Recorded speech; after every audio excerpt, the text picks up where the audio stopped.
민수기 22장 1절부터 20절 말씀입니다.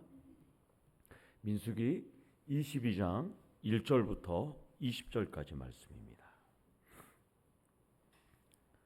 우리 1절부터 교독하시고 20절은 함께 읽도록 하겠습니다. 이스라엘 자손이 또 길을 떠나 모압 평지에 진을 쳤으니 요단 건너편 곧 여리고 맞은편이더라.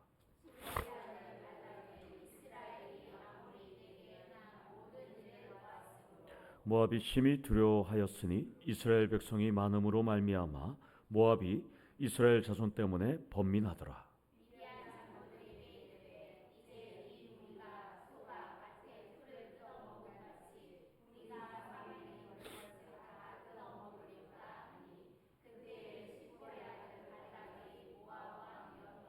그가 사신을 부올의 아들 발람의 고향인 강가 부돌에 보내어 발람을 부르게 하여 이르되 보라, 한 민족이 애굽에서 나왔는데 그들이 지면에 덮여서 우리 맞은편에 거주하였고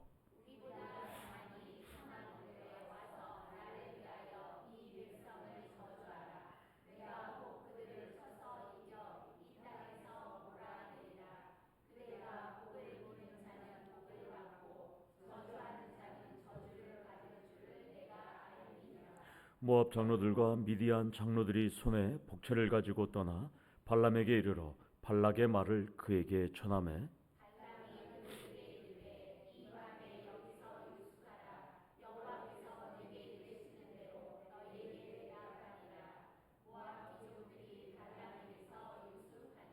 하나님이 발람에게 임하여 말씀하시되 너와 함께 있는 이 사람들이 누구냐?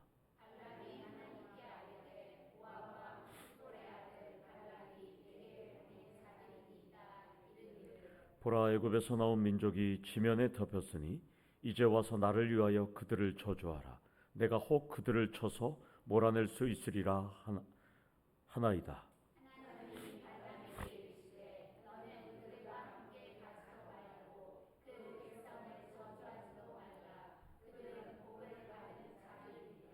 발람이 아침에 일어나서 발락의 귀족들에게 이르되 너희는 너희의 땅으로 돌아가라. 여호와께서 내가 너희와 함께 가기를 허락하지 아니하시느니라.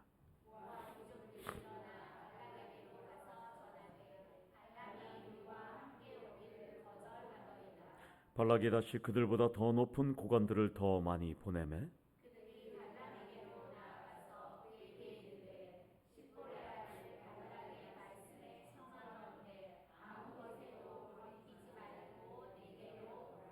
내가 그들을 높여 크게 존귀하게 하고 그대가 내게 말하는 것은 무엇이든지 시행하리니 청하건대 와서 나를 위하여 이 백성을 저주하라 하시더이다.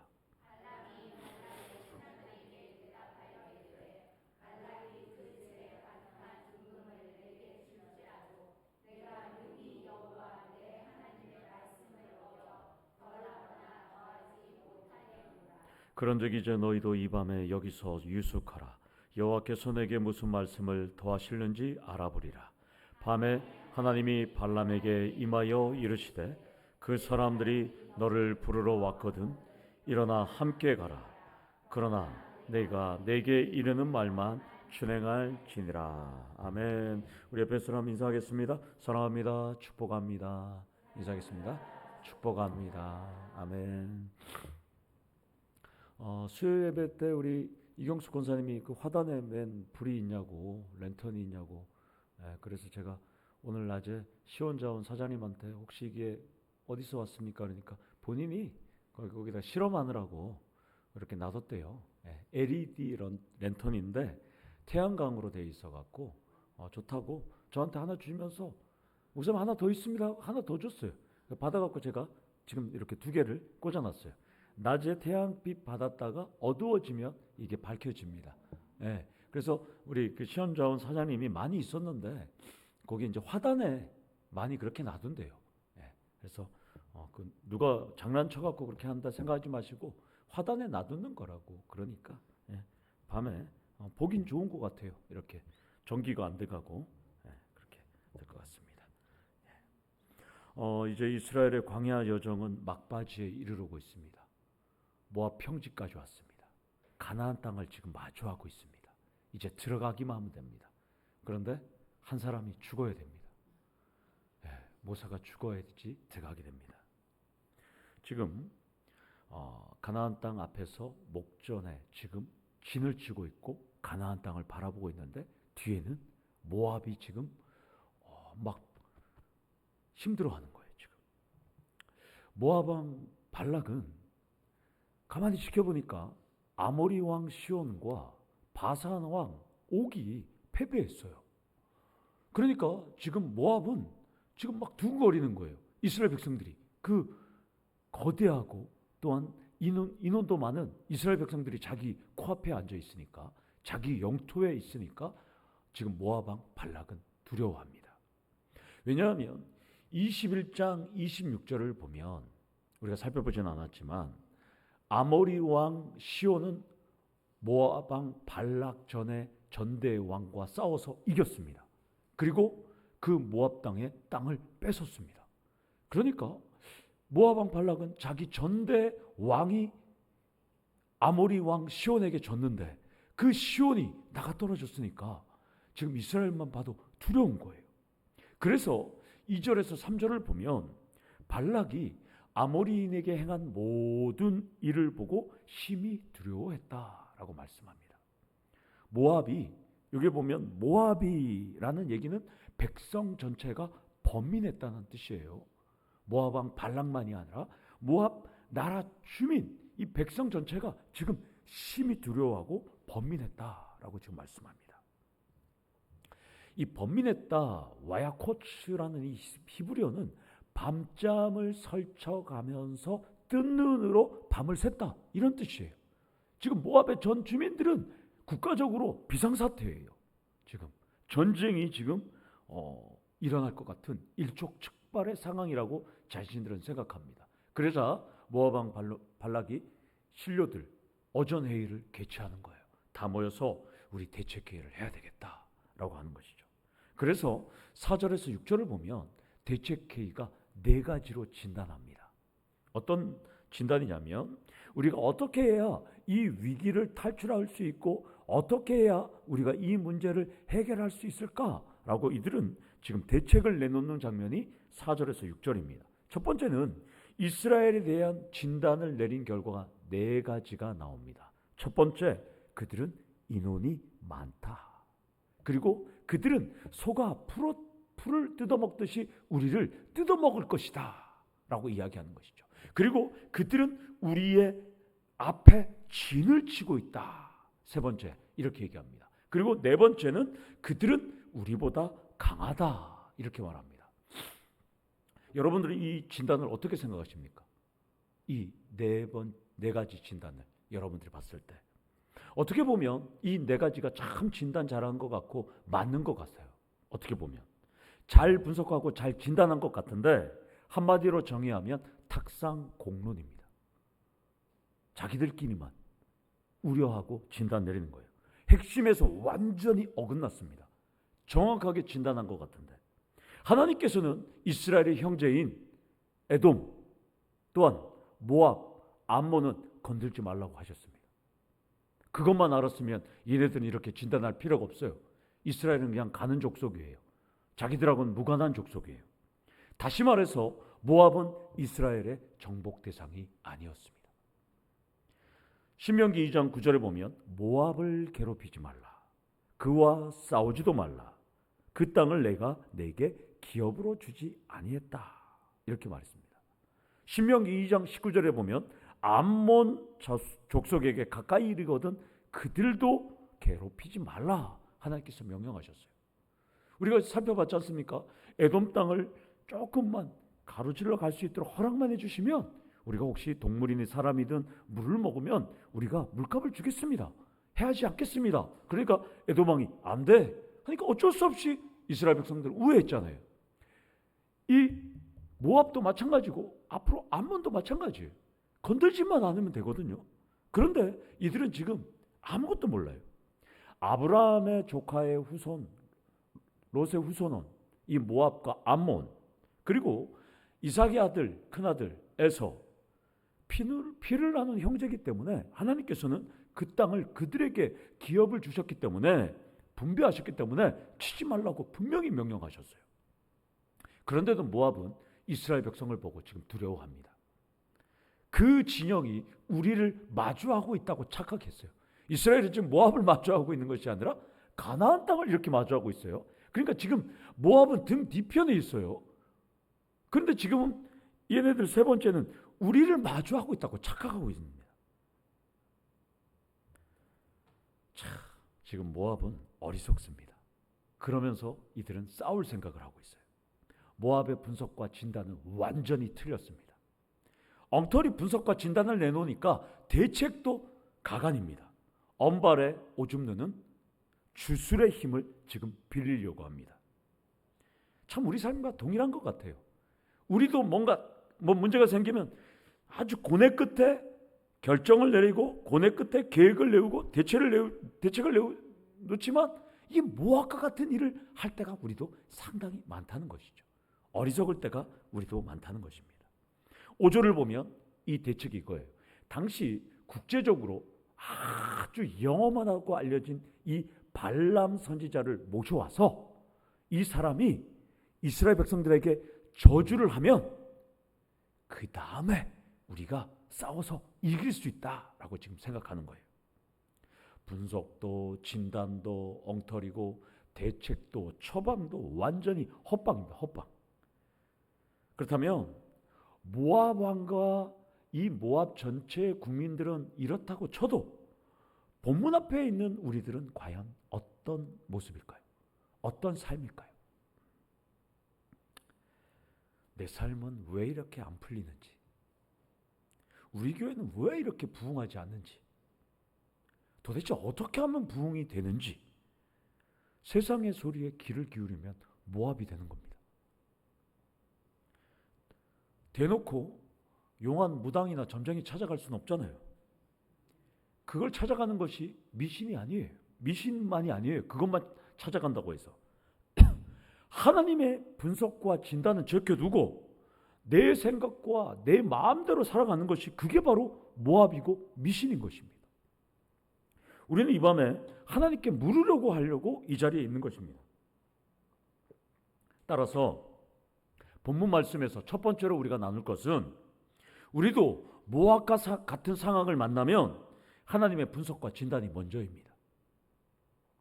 하나님의 분석과 진단은 뭐죠? 기도와 말씀과 목회적인 상담이죠. 모압 왕 발락이 하나님의 뜻을 알았다면, 또한 이스라엘에 40만 보냈다면, 두 가지 중에 하나만 했다면 분석과 진단이 이렇게 나오지 않았을 텐데 이들은 완전히 자기들끼리 해석해서 헛다리만 짚었다는 거예요. 그렇다면 이들이 왜 헛다리만 짚었을까요? 그것은 하나님 말씀 안에 그들은 거하지 않았습니다. 그모스라는 가짜 신을 그들은 섬겼습니다. 모압이 섬기는 그모스 아시죠? 노쇠로 만든 인간의 몸에 머리만 황소입니다. 그들은 그게 신이라고 섬겼습니다. 여러분, 우리 아이들도 황소는 어떻게 해야 되는지 알아요? 제가 한번 물어볼까요? 현도야, 소는 어떻게 해야 되는 거야? 먹어야 되는 거예요, 소는. 예? 소는 먹는 거예요. 그런데 사람은 소의 형상을 놔두고 거기서 졸하고 있어요. 그 모습. 대한민국도 가관이죠. 돼지머리는 영도야 어떻게 해야 되는 거야? 돼지국밥으로 먹어야 되잖아요. 머릿고기. 근데 거기다가 10,000원짜리를 꽂아놓고 절을 하고 있어요. 우리가. 똑같아요. 똑같아. 학생들도 알아요. 소나 돼지는 먹는 걸로. 근데 이 모압은 그 모습을 섬기고 있어요. 지금 바알도 소처럼 생겼어요. 자, 그렇다면 반면에 금요기도에 나오신 우리 성도님들은 제대로 된 분석과 진단을 하시는 분들이죠. 여기 나오신 분들은. 이제 하실 것은 하나님께 도우심을 간구하시면 된다는 것입니다. 하나님 아시지요. 하나님이 제 유일한 피난처시잖아요. 하나님이 제 유일한 우주의 최고의 상담가시잖아요. 하나님이 제 유일한 해결책이시잖아요. 그것을 인정하고 아뢰시는 우리 성도님들 되기를 원합니다. 7절을 보면 모압 장로들과 미디안 장로들이 복채를 가지고 발람에게 갑니다. 그런데 여기서 이상하게 미디안 장로들도 등장해요. 그러니까 모압과 미디안이 연합을 했다는 거예요. 이스라엘 백성들 때문에. 미디안은 당시에 목축업을 하는 사람들이잖아요. 그러나 이스라엘도 미디안을 건들 필요가 없어요. 왜 미디안을 안 건든지 아세요? 모세의 장인이 누구예요? 이드로. 미디안 출신이잖아요. 모세가 또 미디안을 건들 이유가 없어요. 그런데 지금 모압과 미디안이 또 연합해서 이제 발람에게 자신들의 장로들을, 그러니까 대표단을, 사절단을 보냅니다. 당시 발람이 있던 곳은 이 모압 땅에서 600km 떨어진 곳에 있습니다. 부돌. 오늘날로 따지면 시리아 동부나 이라크 북부 정도 됩니다. 그러니까 모압에서 600km를 가야 돼요. 600km로 사람들이 하루에 성인 남성이 빨리 걸으면 광야에서 30km 가니까 20일이면 갈 수 있죠.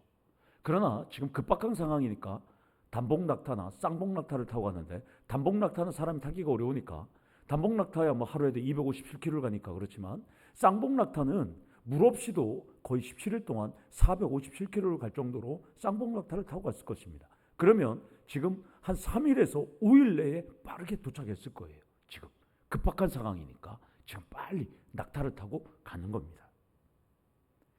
돈이라면 국제적인 점쟁이, 그리고 발람의 환심을 살 수 있다라고 이 모압 사람들은 생각한 거예요. 돈만 주면, 복채만 주면 600km 뭐 까짓 것 오지 않을까라고 생각합니다.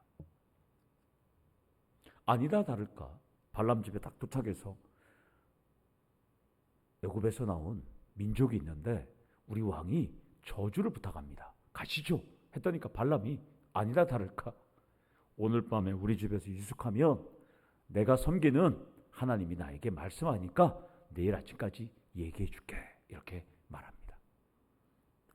저는 문맥을 보면 발람은 가나안 땅 근처에 살았기 때문에 이스라엘 백성들이나 그 주변 사람들로부터 하나님을 알았던 것이고 하나님과 소통을 하던 선지자였던 것 같습니다. 또한 어떤 학자들에 따지면 발람은 꿈으로 하나님과 만나고 소통했던 사람이라고 추정하기도 합니다. 그렇다면 이 하나님과 소통하는 이 영험한 선지자 발람, 하나님이 함께하는 이스라엘을 저주해 달라는 말을 듣고 과연 왜 이런 반응을 할까? 참 이상합니다. 단박에 거절했어야 되는데 오늘 우리 집에 하룻밤 묵어서 생각해 보시죠 라고 지금 망설입니다. 8절을 보면 발람은 사절단에게 이렇게 얘기합니다. 여호와께서 내게 이르시는 대로 대답하겠다. 그런데 오늘 본문을 보면 하나님께 정작 묻지 않았습니다. 고민하지도 않았습니다.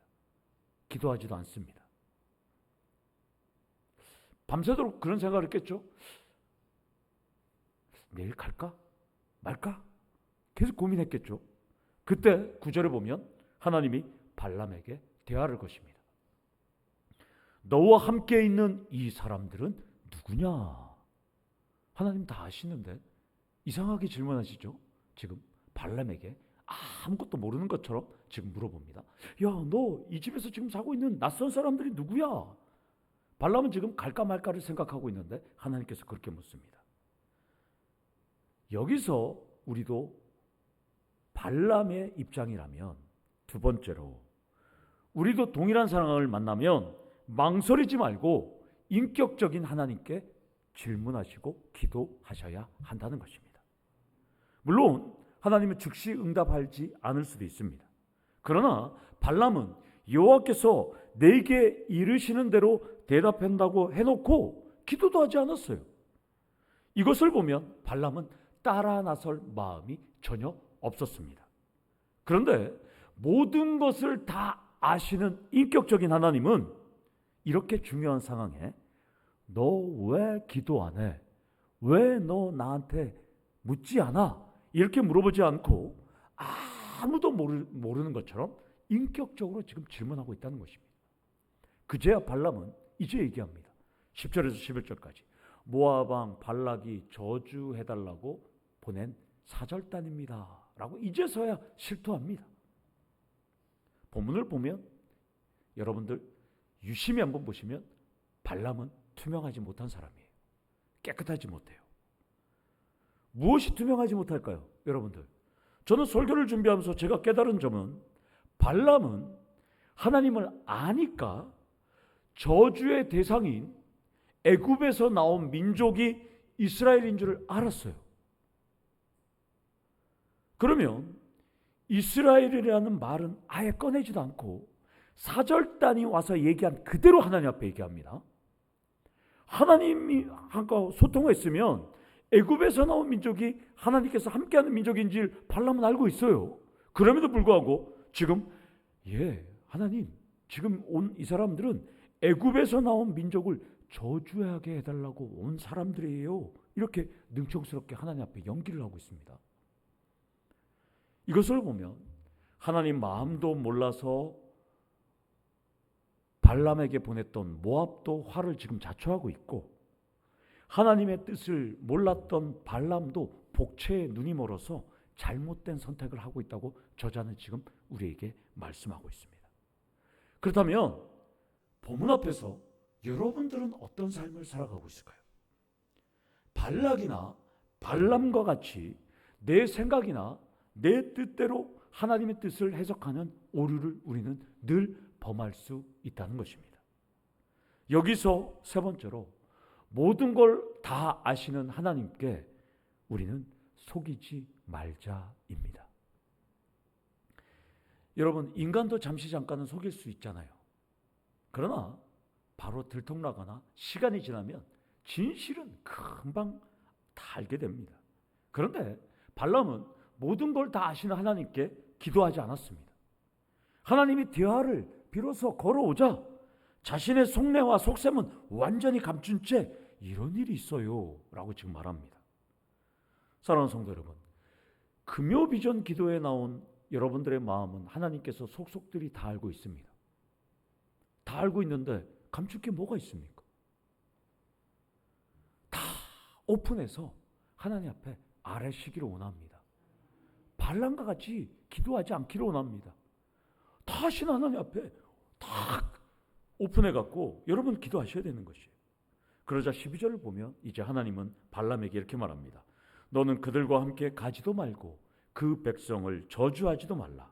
그들은 복을 받은 자들이니라. 하나님께서도 발람이 이스라엘이라고 얘기 안 하니까 하나님도 이스라엘이라고 얘기 안 합니다. 우리 하나님 얼마나 인격적인 하나님인지. 그 백성을 저주하지 말라고만 말씀하셔요. 그리고 그 백성은 복을 받은 자들이다 말합니다. 그리고 함께 가지도 말고 저주하지도 말라고 분명하게 하나님께서는 메시지를 주십니다. 결국 발람은 사신들에게 하나님 말씀을 그대로 전합니다. 그들은 이제 빈손으로 모압 왕에게 투덜투덜 왔습니다. 이쯤 되면 포기해야 되는데 발락은 포기하지 않습니다. 더 높은 고관들을 보냅니다. 더 높은 고관들이라는 것은 발락의 아들들을 의미합니다. 이제 발락은 자신들의 왕자들을 보냅니다. 지난번에는 돈으로 매수를 했더니까 힘들어. 이제는 명예와 권력으로 발람을 한번 깨보자. 이제는 플러스 된 거예요. 돈 플러스 권력 플러스 명예. 그래서 아들들을 같이 보냅니다. 그래서 17절에 보면 내가 그대를 높여 크게 존귀하게 하고 그대가 내게 말하는 것은 무엇이든지 시행하리니 청하건대 와서 나를 위하여 이 백성을 저주하라. 이렇게 부탁합니다. 그러자 발람이 이렇게 말합니다. 우리 다 같이 18절 말씀을 함께 읽도록 하겠습니다.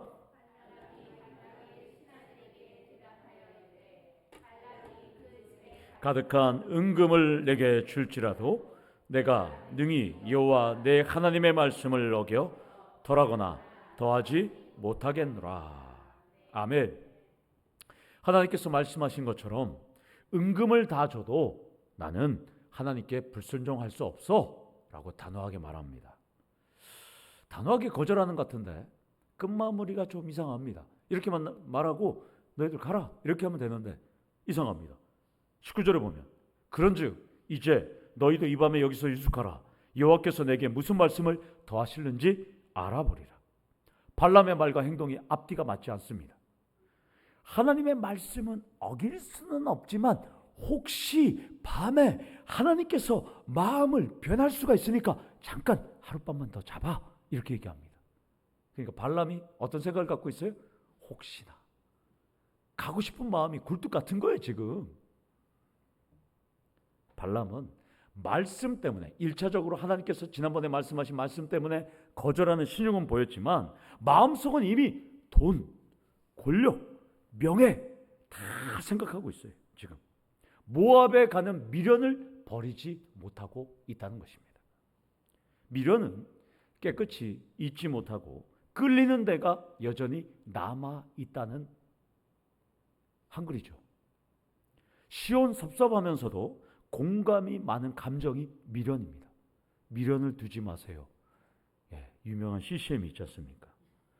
드라마도 미련이라는 작품이 있어요. 미련이 얼마나 힘들면 세상 가수들도 미련이라는 노래를 세 곡을 만들었어요. 김건모의 미련, 임성은의 미련, 코요태의 미련이 있더라고요. 제가 찾아봤어요. 지금 미련이 얼마나 어려운지 세상 사람들도 김수희의 그 노래 있잖아요. 미련을 두지 마세요. 뭐 이런 거 있잖아요. 지금 발람은 깨끗이 잊지 못하고 밤새도록 미련을 두지 못하고 있는 거예요. 돈, 권력, 명예가 눈앞에서 계속 왔다 갔다 하고 있습니다. 갈팡질팡 꿈틀대고 있습니다. 여기서 네 번째로 여러분들이 하나님의 뜻이라고 깨달았고 응답받았다면 아프지만 미련을 두지 마세요.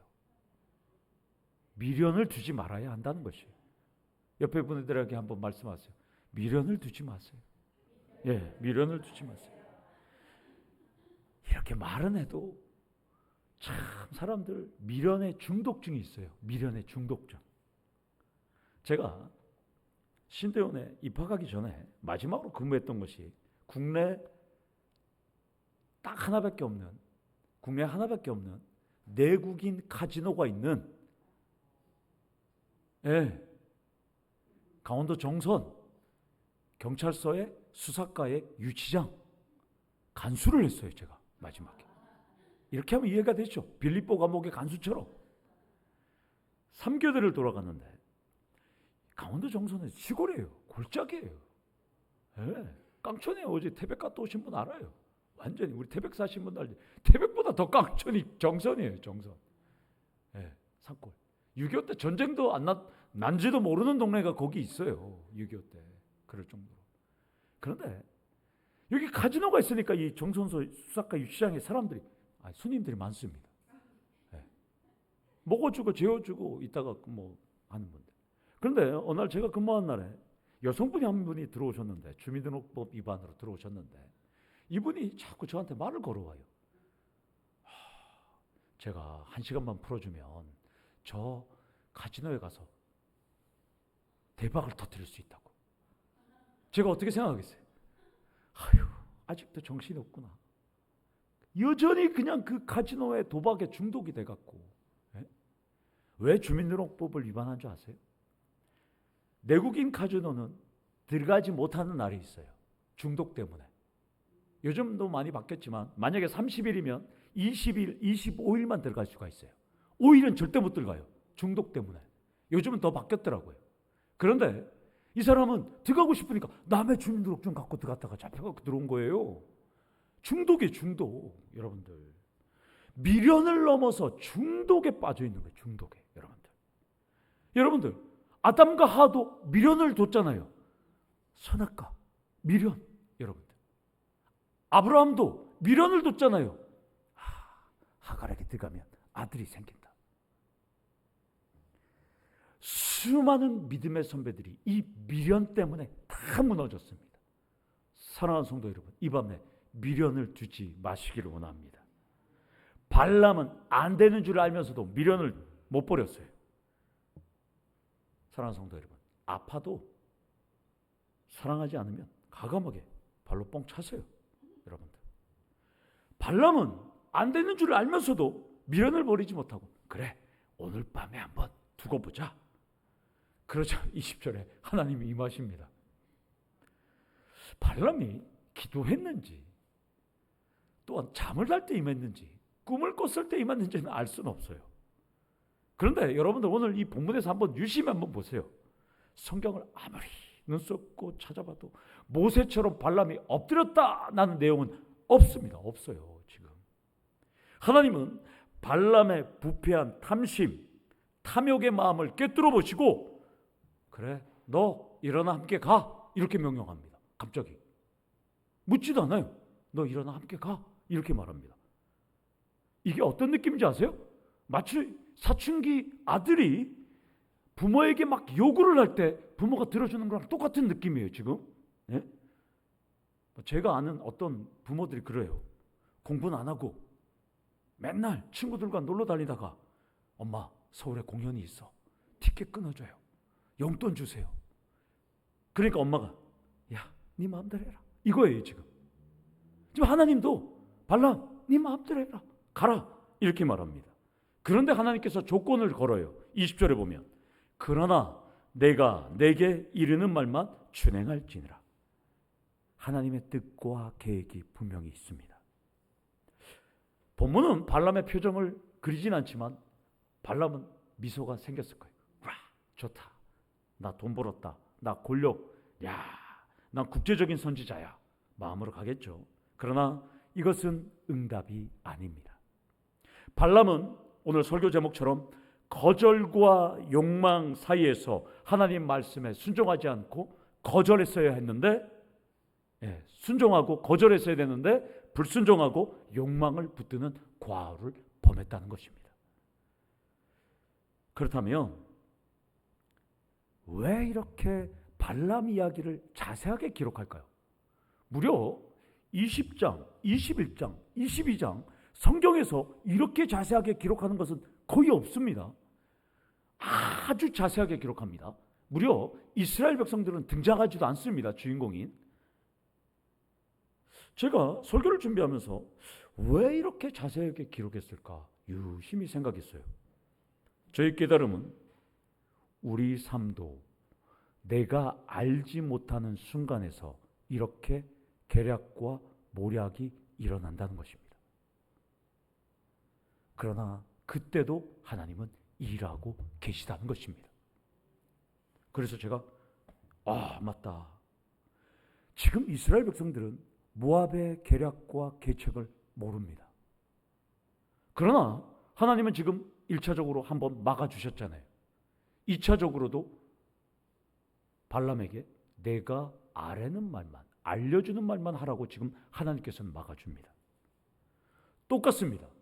사탄과 수많은 악한 사람들이 여러분들을 무너뜨리려고 지금 이 순간에도 계획하고 계책하고 계략을 펼지 몰라도, 여러분들을 선택하신 하나님은 인도 보호하시고 눈동자처럼 지키시고 보호하신다고 본문은 우리에게 확증하고 있습니다.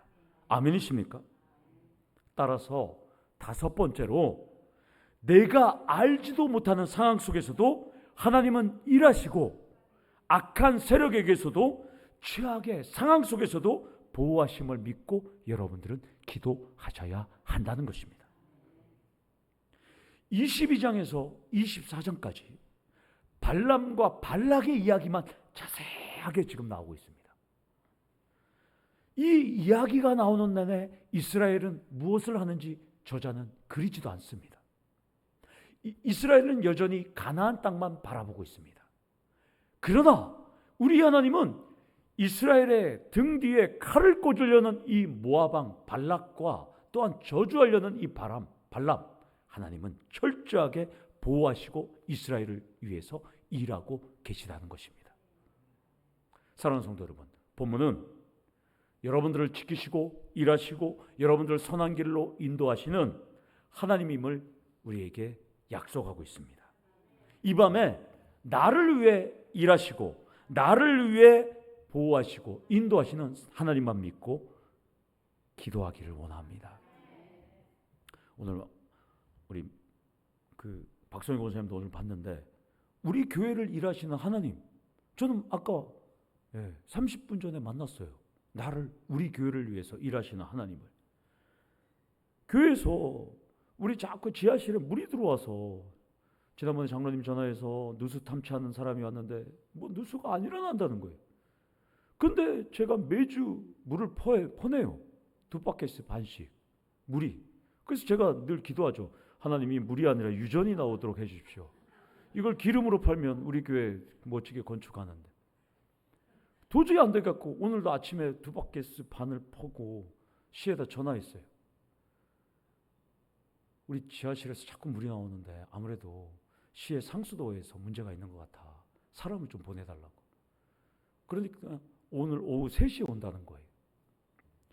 3시에 문 열어놓고 계속 설교는 써야 되는데 계속 언제 오나 계속 확인을 했는데 4시에도 안 오고 5시도 안 오고 6시 넘어서 전화가 왔어요. 일반 전화로. 지금 시청 앞인데 교회로 가면 사람이 있냐고. 예, 제가 오늘 있습니다. 그랬더니까 이분이 하는 말이 철야 예배가 있어서 있는가 보죠. 뭐 이러더라고요. 그래서 제가 오늘 늦게까지 있으니까 오세요. 근데 걱정되는 것은 지금 꼼꼼해져 갖고 어떻게 탐지하시려고 그러세요? 그러니까 랜턴도 있고 다 있다는 거예요. 그래갖고 이제 아까 7시 넘어서 그쯤 돼 갖고 오셨어요. 한 분이 오셔서 꼼꼼하게 보시더라고요. 꼼꼼하게 보시더니 미세하게 샌다는 거예요. 미세하게. 그러시냐고. 원래 주간팀이 오늘 우리 교회로 오게 했대요. 주간에. 근데 주간팀이 너무 바빠갖고 자기가 왔대요. 야간팀인데. 금요일에 딱 야간팀이 한 명이 있대요. 자기가 와갖고 하는데. 그런데 만약 주간팀이었으면 그냥 갔다는 거예요. 이 정도 세면 우리는 그냥 갑니다. 이거예요. 그러세요? 너무 감사해요. 그랬더니까 자기가 교회를 다니신대요. 어디 교회를 다니세요? 그랬더니까 우리 교회 마크를 보더니 여기는 합동이네요. 저는 동부교회를 다닙니다. 이러는 거예요. 너무나 감사해요. 이렇게 해주셔서 전 너무 매일 2바켓 반 매주 푸는데 힘들어요. 그러니까 아니에요. 매일 4바켓, 5개씩 푸는 데도 있대요. 그런데도 그냥 안 해주고 그냥 버티는 거 봐요. 그냥. 그랬더니까 이분이 저희 아들도 목사입니다. 이러는 거예요. 그래서 제가 감사했어요. 그래서 제가 사모한테 전화해서 빨리 음료수 하나 갖고 나와. 그래갖고 음료수 하나 줬어요. 그랬더니까 바로 그 자리에서 또 주최해 줬어요. 내일 온대요. 다른 팀들 와서 판대요. 감사해요. 이제 유전이 나오기만 기다리면 됩니다.